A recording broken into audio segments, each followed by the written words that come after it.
क्या आप जानते हैं कि 9 दिन की नवरात्रि पूजा से मनुष्य को क्या मिलता है? क्या केवल उपवास का पुण्य? क्या केवल माता के नाम का स्मरण? नहीं। शास्त्रों में कहा गया है कि नवरात्रि साधना से मनुष्य को वह प्राप्त होता है जो किसी भी साधारण प्रयास से नहीं मिल सकता।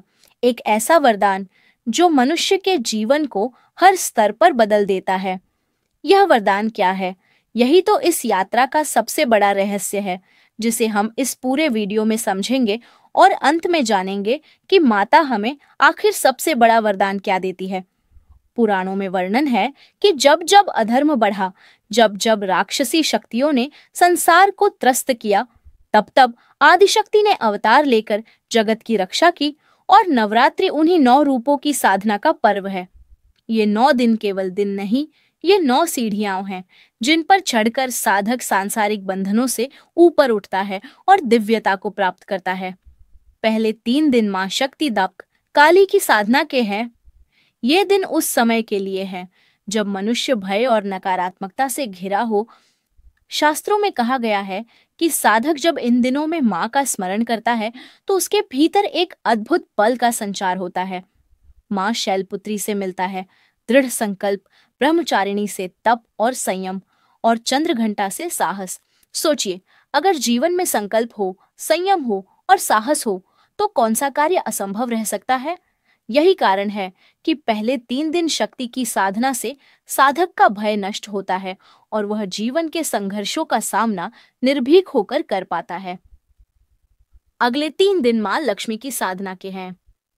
जीवन में समृद्धि का अर्थ केवल धन नहीं, बल्कि अवसर, प्रगति और संतोष भी है। पुराणों में कहा गया है कि जब साधक चौथे दिन कूष्मांडा का स्मरण करता है तो उसके जीवन में ऊर्जा और सृजनशीलता आती है। 5वें दिन स्कंदमाता की पूजा से करुणा और मातृत्व की भावना बढ़ती है और छठे दिन मां कात्यायनी का स्मरण करने से आत्मविश्वास का वरदान मिलता है। आत्मविश्वास के बिना धन और अवसर भी बेकार हैं।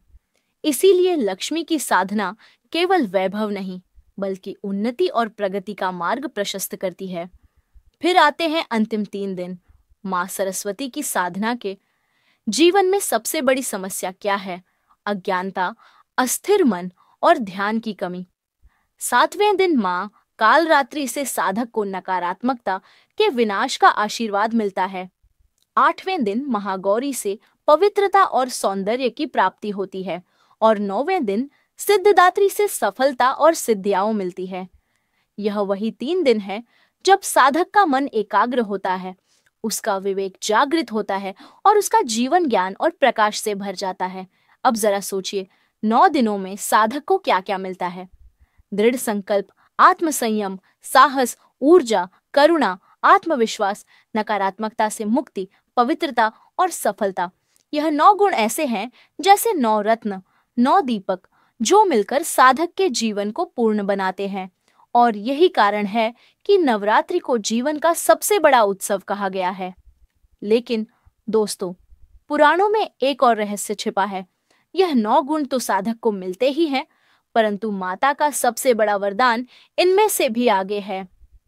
ऋषियों ने कहा है कि नवरात्रि की साधना से साधक को अंततः जो प्राप्त होता है वह है परम शांति और उत्तम स्वास्थ्य, क्योंकि जब मन शांत हो जाता है तब जीवन में किसी भी समस्या का बोझ भारी नहीं लगता। और जब शरीर स्वस्थ होता है तब साधक हर लक्ष्य को प्राप्त करने योग्य बन जाता है।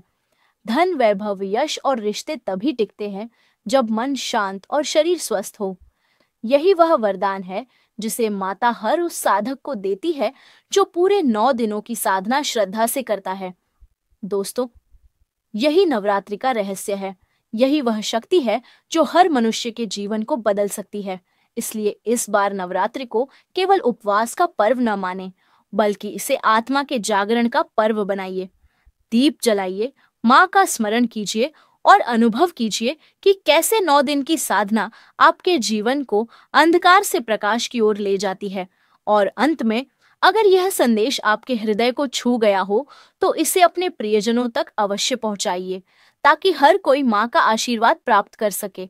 और चैनल को सब्सक्राइब कीजिए क्योंकि हम आगे भी आपको पुराणों और ग्रंथों से जुड़ी ऐसी ही अनमोल बातें बताते रहेंगे।